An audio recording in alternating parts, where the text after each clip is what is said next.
नमस्कार दोस्तों, practice point में आपका स्वागत है। चलिए आज का वीडियो शुरू करते हैं। कल हम लोग देखे थे डे टू में हम लोग देख रहे हैं गति से रिलेटेड कुछ क्वेश्चन आंसर देखे थे हम लोग। आज देखेंगे हम लोग बल से रिलेटेड। बल से जितना भी क्वेश्चन 20 क्वेश्चन आज है, आज इसको सॉल्व करेंगे। चलिए देखते हैं। पहला क्वेश्चन कह रहा है कि किसी वस्तु का जड़त्व निर्भर करता है। किसी वस्तु का जड़त्व हम लोग देखे थे पिछला वीडियो में, विश्राम जड़त्व या गति जड़त्व। तो वो जड़त्व जो है किस पे निर्भर करता है? आपका आंसर हो जाएगा द्रव्यमान पर। ऑप्शन नंबर ए सही हो जाएगा।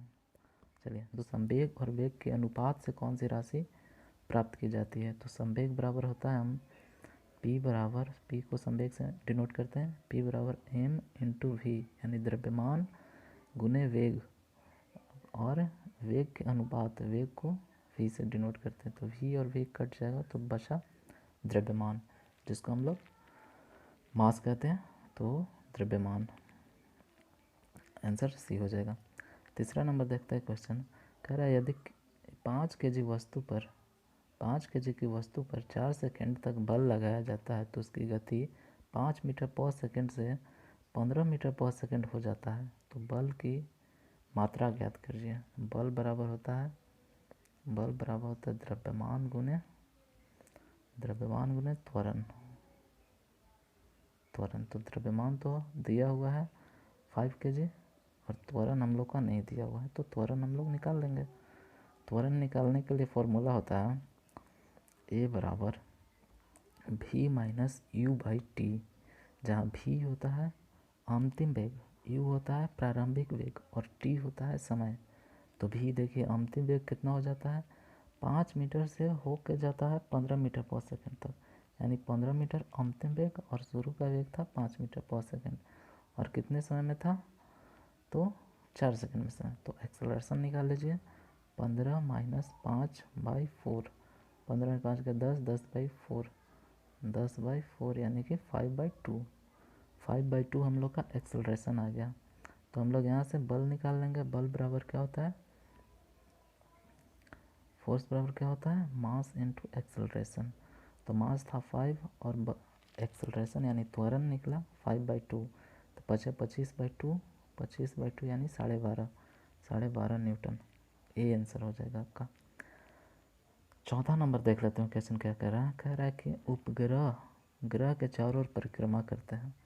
जैसे ग्रह हम लोग का है पृथ्वी, और इसका उपग्रह है चंद्रमा। तो चारों तरफ से चक्कर लगाते हैं। कह रहा है किस बल के कारण चक्कर लगाते हैं? ऑप्शन देख लीजिए। ऑप्शन कह रहा है गुरुत्वाकर्षण बल के कारण, अपकेंद्रिक बल के कारण, अभिकेंद्रिक बल के कारण, या एक या तीन, यानी गुरुत्वाकर्षण बल और अभिकेंद्रिक बल दोनों के कारण।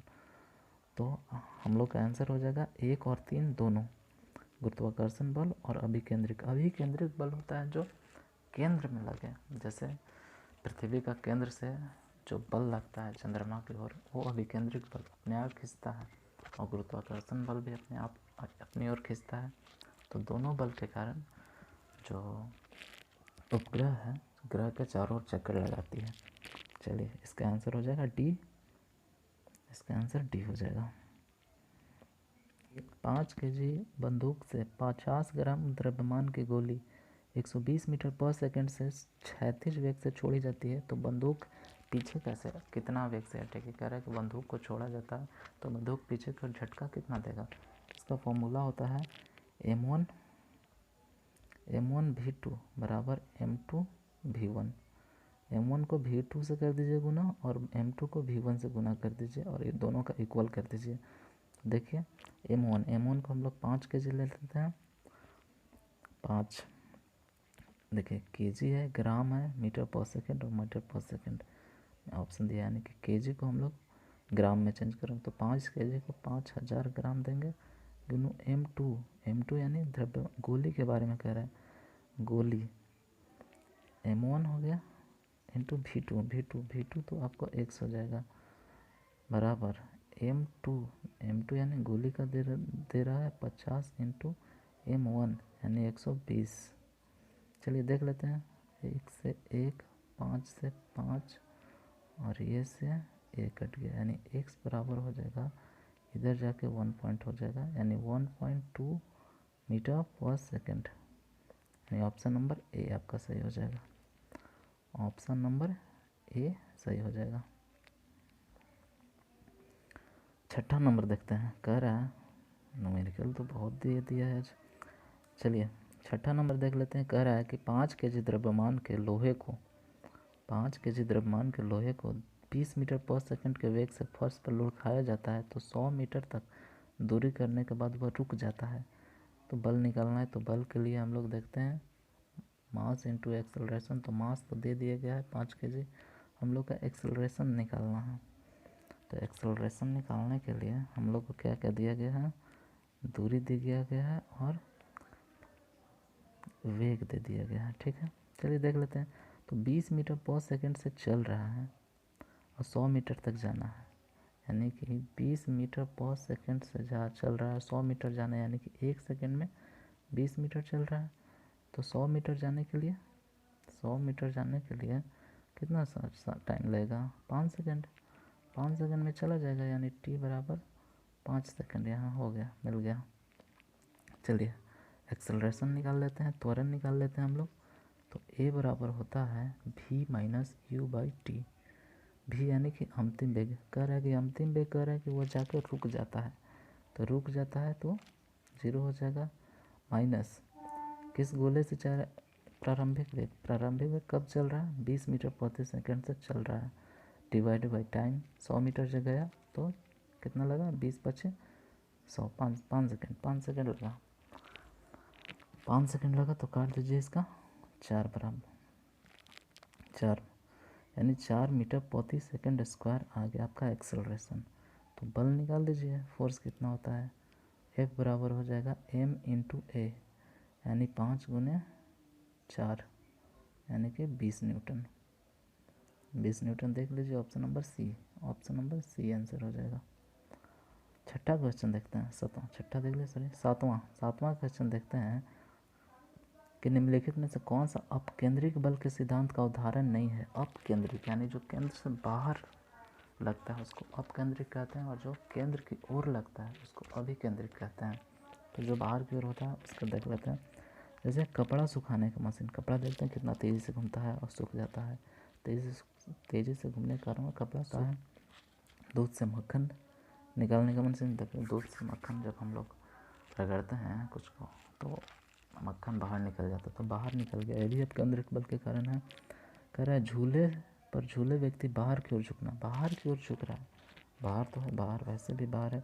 और कह रहा है डोरी में पत्थर बांधकर वृत्ताकार पथ पर घुमाना, वो तो घुमा रहा है तो वृत्ताकार पथ से घुमा रहा है तो ज़्यादा फोर्स तो आपको सेंटर में लगेगा, यानी केंद्र की तरफ लगेगा फोर्स। तो ये अभिकेंद्रिक बल का हो जाएगा, ना कि अपकेंद्रिक बल का। इसीलिए आपका आंसर हो जाएगा डी। आठवां क्वेश्चन देख रहा है क्या, आठवां क्वेश्चन कह रहा है कि सर्वाधिक कमज़ोर बल कौन सा है, सबसे कमज़ोर बल। तो याद रखिएगा ग्रेविटेशनल फोर्स, जी जो होता है गुरुत्वाकर्षण बल सबसे कमज़ोर बल होता है। चलिए नौवां क्वेश्चन देख लेते हैं। द प्रिंसिपिया मैथमेटिका नामक ग्रंथ का रचना किसने किया था। द प्रिंसिपिया किया था आइजैक न्यूटन ने किया था 1687 ईस्वी में। इसी में न्यूटन ने अपने गति का नियम के बारे में बताया था। चलिए 10 नंबर कह रहा है कि सड़क पर चलने की अपेक्षा बर्फ़ पर चलना कठिन होता है। आप सड़क पर चलिए और बर्फ़ पर चलिए, देखिए सड़क पर आप आसानी से चल सकते हैं, लेकिन बर्फ़ पर चलने पर आपको कठिनाई महसूस होता है। क्यों, क्योंकि घर्षण बल वहाँ अभाव होता है, बर्फ़ पर घर्षण बल अभाव होता है, यानी कम होता है। ऑप्शन नंबर डी आपका आंसर सही हो जाएगा।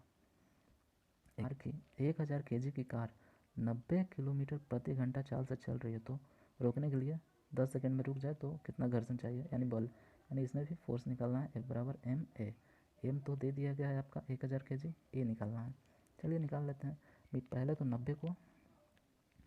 90 को हम लोग मीटर पर सेकंड में चेंज करेंगे, 5/18 से 18 × 90 बचे 25 मीटर पर सेकंड, यानी कि यू प्रारंभिक वेग 25 मीटर पर सेकंड आ गया और अंतिम वेग भी बराबर हो जाएगा 0, क्योंकि रुक जाता है। और टाइम आपका दे दिया है 10 सेकंड, 10 सेकंड टाइम दे दिया है, तो निकाल लीजिए, ए निकाल लीजिए। ए बराबर फॉर्मूला होता है v minus you by T. तो 0 भी तो हो जाएगा, जाके रुक जाता है तो 0, यू हो जाता है 25/t है आपका 10 सेकंड, तो यानी 2.5 मीटर पर सेकंड स्क्वायर आपका एक्सेलरेशन हो गया। तो बल निकाल लीजिए, बल बराबर हो जाएगा 1000 गुने 2.5, एक पॉइंट हट जाएगा तो यानी 2 जीरो बैठ जाएगा, ये 2500 न्यूटन। 2500 न्यूटन आपका बी आंसर सही हो जाएगा। चलिए 12 देखते हैं। कह रहा है कि बल का व्यंजक न्यूटन के किस गति के नियम से प्राप्त होते हैं।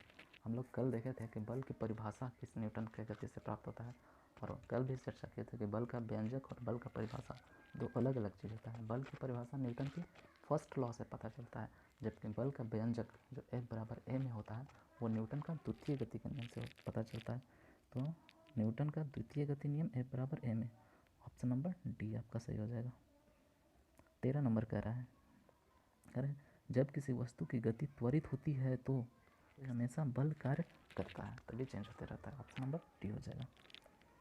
15 कह रहा है कि किसी वस्तु का द्रव्यमान और वेग का गुणनफल को क्या कहते हैं। द्रव्यमान गुने वेग यानी कि m गुने v, तो क्या देखे थे हम लोग, m गुने v को संवेग कहते हैं, संवेग, यानी ऑप्शन नंबर सी आपका सही हो जाएगा। देखिए कह रहा है कि F बराबर एम ए, F बराबर एम ए समीकरण में m क्या है, m को मास से कहते हैं, मास द्रव्यमान हो जाएगा, ऑप्शन नंबर ए सही हो जाएगा।